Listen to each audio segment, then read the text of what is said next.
So hello everyone, welcome back to my channel. तो चलिए start करते हैं। आज का जो हमारा टॉपिक है aggregate demand and it's related concepts. तो चलिए देखते हैं। देखिए, हम माइक्रो इकोनॉमिक्स में पढ़ के आ चुके हैं डिमांड के बारे में। डिमांड क्या था उसके बारे में सारी डिटेल्स हमने देख ली, ठीक है। सप्लाई के बारे में देख लिया और ठीक है। तो यहाँ पे जो हमें डिमांड के बारे में देखना है वो कैसा डिमांड है, एग्रीगेट डिमांड, ठीक है। और उसके जो भी रिलेटेड कॉन्सेप्ट वगैरह है उसमें हम आज क्लियर करने वाले हैं टॉपिक को। चलिए डेफिनेशन की बात करें। डेफिनेशन क्या है? aggregate demand refers to the total value of final goods। Sir हमने यहाँ पे फाइनल गुड्स क्यों लिया? देखिए, आपने पहले पढ़ रखा है कि आपने सर्कुलर फ्लो ऑफ इनकम पढ़ा हुआ है, ठीक है। आपने basic concepts of macro economics कर लिया। वहां पे there are two types of good, एक फाइनल और एक इंटरमीडिएट। और हमें पता है कि जब हम अपने नेशनल इनकम के लिए कंसीडर करते हैं या जो हम अपनी इकोनॉमी के लिए कंसीडर करते हैं, फाइनल गुड्स को ही लेते हैं मतलब, ठीक है। इंटरमीडिएट गुड्स को क्यों नहीं लेते? क्यों नहीं लेते? इंटरमीडिएट गुड्स को हम इसलिए नहीं लेते क्योंकि फाइनल गुड की वैल्यू में वो ऑलरेडी क्या होती है, इंक्लूड होती है, ठीक है। तो क्या है definition? Aggregate demand refers to the total value of the final goods and services which all the sectors of an economy are planning to buy at a given level of income during a period of one accounting year. तो मैंने हमें क्या लिखा है, when all the sectors. तो simply पता है क्या कुछ बच्चों के होता है कि सर क्या हम ये बोल सकते हैं the demand of our economy will known as aggregate demand? Yes, बिल्कुल बोल सकते हो आप, ठीक है।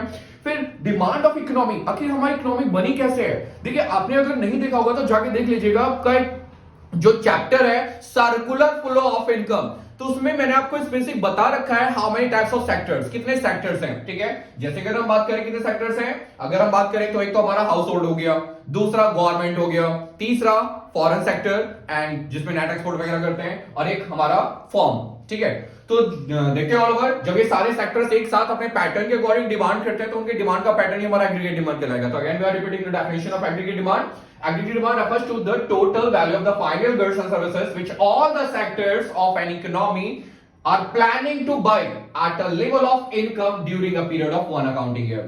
तो चलिए डेफिनेशन तो हमारा क्लियर हो चुका है। सिंपली कहने का सिंपल मतलब यह है कि when all the sectors of our economy willing and able to the buy, ठीक है, willing and able to the buy according to their own pattern will be known as the aggregate demand। aggregate demand को हम aggregate expenditure के नाम से भी जानते हैं, तो उससे कंफ्यूज मत होइएगा। अब हम देखते हैं हमारा कंपोनेंट ऑफ एग्रीगेट डिमांड। हमारे एग्रीगेट डिमांड के कंपोनेंट कौन कौन से हैं? तो this is a very important topic, ये बहुत इंपॉर्टेंट टॉपिक है आपका। तो सबसे पहला है प्राइवेट या हाउस होल्ड कंजप्शन एक्सपेंडिचर। यानी अगर हम बात करें हाउस होल्ड कितना खर्च कर रहा है कंजप्शन एक्सपेंडिचर के ऊपर, और ठीक है। तो इसको हम डिनोट कर सकते हैं सी से, ठीक है। इन्वेस्टमेंट एक्सपेंडिचर, फॉर्म कितना इन्वेस्टमेंट कर रहा है, ठीक है, with in 1 year, that means हम क्या बोल सकते हैं, इसको रिप्रेजेंट कर सकते हैं आई से। गवर्नमेंट एक्सपेंडिचर, गवर्नमेंट का डिमांड करने का पैटर्न क्या होता है, in the form of the government expenditure. And net export, that means export minus import, कि हम रेस्ट ऑफ द वर्ल्ड कितने ट्रांजैक्शन वगैरह कर रहे हैं, कितने नेट एक्सपोर्ट इंपोर्ट वगैरह कर रहे हैं ऑल ओवर, ठीक है। तो ये, तो अगर आपसे पूछा जाए हाउस होल्ड के डिमांड करने का पैटर्न क्या होता है, भैया हाउस होल्ड का मतलब क्या होता है, वो अपने पर्सनल एक्सपेंडिचर के लिए खर्च करेगा, simple, in the way of the consumption. Demand करने का पैटर्न का कंजप्शन हो गया हाउस होल्ड के थ्रू। फॉर्म का डिमांड करने का पैटर्न क्या होता है, in the form of the investment, ये जी इन्वेस्टमेंट हो गया। एंड गवर्नमेंट के डिमांड करने का pattern government expenditure. And rest of the world जब हम ट्रांजैक्शन वगैरह करते हैं तो उसको हम क्या कंसीडर करते हैं, नेट एक्सपोर्ट। तो सिंपली हम ये बोल सकते हैं ना, aggregate demand is equal to C plus I plus G plus X minus M. और मैंने आपको जब सर्कुलर फ्लो ऑफ इनकम बताया था तो उसमें ऑलरेडी हमने पढ़ लिया था कि इकोनॉमी के अंदर हमारे 4 सेक्टर्स हैं, house hold, form, government and foreign sector. But हमें चारों सेक्टर को नहीं करना, जो 12th तक आपको बताया गया है वो 2 सेक्टर तक रखा गया है, जिसमें फॉर्म और हाउस होल्ड हो गया।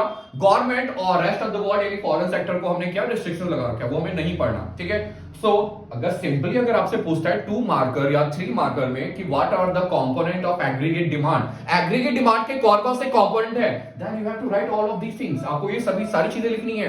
बट सिंपली अगर आपसे पूछा है कि बताइए फॉर्मूला हम क्या बना सकते हैं, सिंपली पर आप नोट के नीचे यहां पे लिख सकते हो, नोट की वजह से मैं लिखा है, आप ये पूरा लिख के नोट लिख दीजिए। But have to consider only 2 sector economy, household and firm. Household का डिमांड करने का पैटर्न क्या होता है, सर हमें पता है कंजप्शन, और फॉर्म का क्या होता है, इन्वेस्टमेंट। सो हम क्या बोल सकते हैं, AD equal to C plus I। Clear हो गया? यहाँ पे C प्लस आई मैंने क्यों रखा, मैंने G को यहाँ पे कंसीडर क्यों नहीं किया, और मैंने यहाँ पे फॉरेन सेक्टर यानी नेट एक्सपोर्ट को कंसीडर क्यों नहीं किया। मैंने इसलिए नहीं किया कि सर 12th तक हमें दो सेक्टर के बारे में ही पढ़ना है। कौन कौन, एक हाउस होल्ड और दूसरा हमें फॉर्म के बारे में पढ़ना है। गवर्नमेंट नहीं पढ़ना, फॉरेन सेक्टर यानी रेस्ट ऑफ द वर्ल्ड हमें नहीं पढ़ना। तो चलिए एक डायग्रामेटिक रिप्रेजेंटेशन के साथ इस टॉपिक को और भी ज्यादा हम क्लियर करते हैं। तो चलिए देखते हैं यहाँ पे हमारे पास जो हमारा डायग्रामेटिक रिप्रेजेंटेशन है एग्रीगेट डिमांड का, वो क्लियर करते हैं। देखिए सबसे पहले देखते हैं हमारा नासा इनकम। नासा इनकम ने लिया 0, 100, 200, 300, 400, 500, 600। ठीक है, ये जो हमने टेबल बनाया है कि इस टेबल को आप बिल्कुल अच्छी तरह से देख लीजिएगा, इवन स्क्रीनशॉट ले लीजिएगा, क्योंकि इस टेबल का यूज जो है आगे हम कंटिन्यू करने वाले हैं। ये मैंने खुद एक इमेजिनरी यूनिट यहाँ पे आपके सामने प्रेजेंट किया है, इसको आप भी स्क्रीनशॉट ले लीजिए, राइट डाउन कर लीजिए। ठीक है, क्योंकि यही एक टेबल आपको आपके माइंड में सेट करना है। देखिए माइक्रो में जब आप पेपर वगैरह सॉल्व करते थे तो उसमें आपने टेबल बना दिया तो बना दिया, अदरवाइज आप सिंपल डायग्राम वगैरह भी यूज कर लेते थे। ठीक है, पर यहाँ पे टैबुलर स्टेटमेंट का इस शेड्यूल की एक अलग ही इंपॉर्टेंस है। तो ये शेड्यूल आपको रखना कंपल्सरी है, मेंटेन करना या बनाना बहुत जरूरी है। जब आप आंसर शीट वगैरह पे अपने आंसर को लिखोगे वहां पे, तो इस चीज को प्रेजेंट जरूर कीजिएगा। ठीक है, तो देखिए मैंने क्या पे लिखा है, इनकम नासा income 0, 100, 200, 300, 400, 500, 600। This is the level of our नासा इनकम। कंजप्शन मैंने यहाँ पे लिया 40, 120, 200, 280, 360, 440, 520। एंड इन्वेस्टमेंट, जी सर हमारा जो इन्वेस्टमेंट है, दिस विल बी आवर या this is our autonomous investment. Autonomous investment क्या होता है, ऑटोनोमस इन्वेस्टमेंट वो जो बिल्कुल कांस्टेंट होता है, with the level of NASA income बिल्कुल भी चेंज नहीं होगा। देखिए अगर हम इन्वेस्टमेंट की बात करें तो इन्वेस्टमेंट हमारे दो तरह के होते हैं। ठीक है, एक होता है ऑटोनोमस और एक होता है इंड्यूस्ड। ठीक है, अगर हम सिंपल इन्वेस्टमेंट की बात करें, कितने इन्वेस्टमेंट होते हैं, दो। एक होता है ऑटोनोमस इन्वेस्टमेंट और एक होता है हमारा इंड्यूस्ड। सर ये इंड्यूस्ड इन्वेस्टमेंट क्या है, ऑटोनोमस तो हुआ है which will not change at all with the level of NASA income, जो नासा इनकम के साथ बिल्कुल भी चेंज नहीं होगा, इट विल रिमेन कांस्टेंट। ये पूरे साल हमारा क्या है, कांस्टेंट है। ठीक है, बट इंड्यूस्ड इन्वेस्टमेंट क्या है, इंड्यूस्ड इन्वेस्टमेंट वो विच में फ्लक्चुएट, विच में change with the level of national income. ठीक है, तो कोई दिक्कत नहीं, हमें यहाँ पे इंड्यूस्ड इन्वेस्टमेंट को नहीं लेना, हमें यहाँ पे क्या करना है, ऑटोनोमस इन्वेस्टमेंट को लेना है, जो कि बिल्कुल कांस्टेंट है आपका। ठीक है, तो चलिए ये हमने इनकम देख लिया, ये हमारा कंजप्शन है और ये हमारा investment. Then what is the formula of AD, AD हमने क्या देखा था, एडी हमने देखा था ना, what is AD is equal to C plus I, AD is equal to C plus I. ठीक है, तो ये हमारा एग्रीगेट डिमांड। चलिए डायग्रामेटिक रिप्रेजेंटेशन के थ्रू हम देखते हैं कि देखिए ये इन्वेस्टमेंट है हमारा autonomous investment, it is remain constant, जो कि हमारा क्या है 40। ठीक है, और ये यहां तक हमारा क्या है, ऑटोनोमस कंजप्शन। देखिए सबसे पहले अगर हम बात करें ये ऑटोनोमस कंजप्शन है क्या, देखिए इनकम हमारी जीरो है, still our economics consume something. देखिए अगर हम बात करें कोविड के सिचुएशन में, कई सारी ऐसी फैमिली थी, कई सारे सेक्शंस ऑफ पीपल ऐसे भी थे जिनके पास इनकम कुछ भी नहीं था, इनकम जनरेट नहीं कर पा रहे थे, सैलरी बिल्कुल जीरो, महीने में उनके पास ₹1 भी नहीं आया।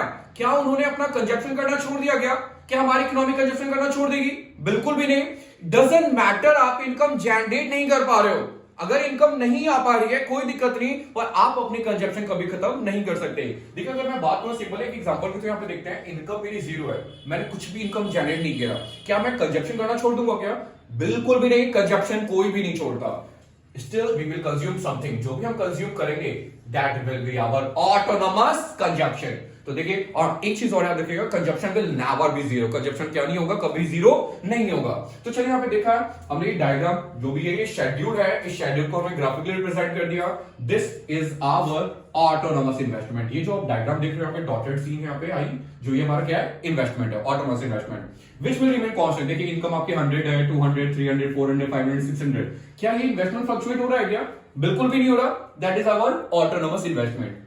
चलिए ये कंजप्शन, ये सिंपल हमारा क्या है, कंजप्शन, जो 40 से स्टार्ट हो रहा है एंड लेवल ऑफ नेशनल के साथ हमारा बढ़ता जा रहा है। ठीक है, और ये हमारा AD equal to C plus I का पैटर्न, एग्रीगेट डिमांड का कर्व। ठीक है, अगर हम बात करें ये सी देख रहे हो आप, यानी कंजप्शन, और ये एग्रीगेट डिमांड देख रहे हो, इन दोनों का जो डिफरेंस है ये क्या है, हमारा इन्वेस्टमेंट है। क्लियर है, तो दैट मींस कहीं ना कहीं हमने कंजप्शन में क्या कर दिया, इन्वेस्टमेंट ऐड कर दिया, तभी तो हमारे पास आया एग्रीगेट डिमांड। ठीक है, तो this is our diagrammatic representation of aggregate demand. ठीक है, तो चलिए अब हम देखते हैं important point about AD. AD के रिगार्डिंग कुछ इंपॉर्टेंट पॉइंट। सबसे पहला, AD is equal to C plus I. Sir हमने बिल्कुल पढ़ रखा है, एडी सी प्लस आई ही होता है। हमें गवर्नमेंट को नहीं लेना, foreign sector any rest of world को नहीं लेना। AD is equal to C plus I. चलिए दूसरा पॉइंट क्या है, positive consumption even when level of national income is zero.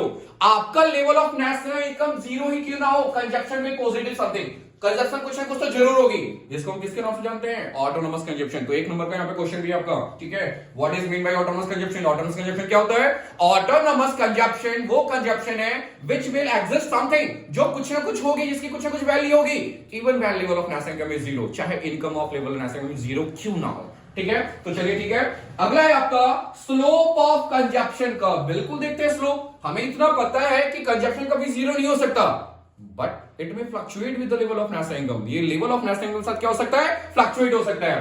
तो स्लोप के बारे में अगर हम बात करें तो कंजप्शन कर्व का स्लोप सर आपके सामने बिल्कुल देख सकते हो। With rise in level of national income consumption भी हमारी क्या हो रही है, बढ़ रही है। ठीक है, चलिए स्लोप ऑफ और इन्वेस्टमेंट कर्व। इन्वेस्टमेंट कर्व का स्लोप क्या है? इन्वेस्टमेंट तो आपका क्या है, ऑटोनोमस।